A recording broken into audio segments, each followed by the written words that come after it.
Don't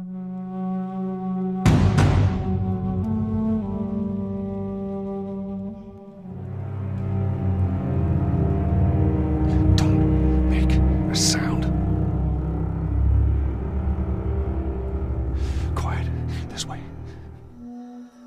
We went through quite a process trying to figure out what the infected were going to be. A very big directive from the very beginning was they're not zombies.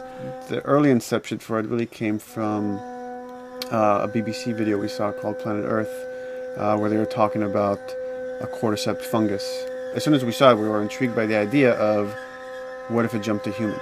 In what interesting ways would it take over a human body and then force it to spread that infection? And we figured that the real evil in the game is the fungus. It's not the people. We want to see what kind of choices a human makes under that kind of pressure. There's him. So as we're trying to develop the look of the infected, we went through so many different iterations, some that looked really alien and subhuman, some that looked just essentially like zombies, and we couldn't find like an original place for them. But one of our concept artists took a bunch of images of diseases or images of fungal overgrowth, and he kind of mashed it all together and he threw it on this person.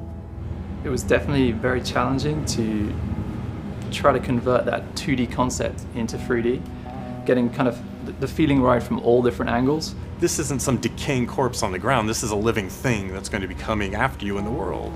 And it seemed so creepy and so unique that right away we gravitated towards it, and it's like, this is our base infected. Everything should kind of come out of this look. They use a form of echolocation to track down their enemies. Just like bats or even some blind people can see by making a clicking sound. They're like, oh, what if they make this sound and now they can see in the dark?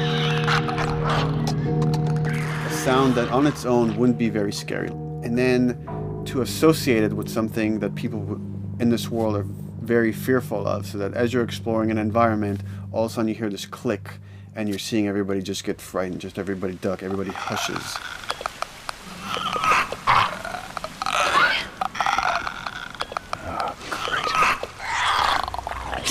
When the infected feels like it's going to die, it finds like a dark corner and it becomes part of the environment.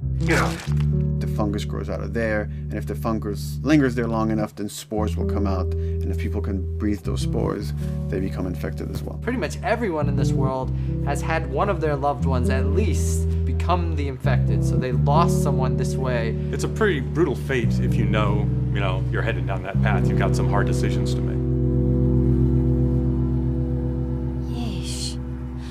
We actually made it.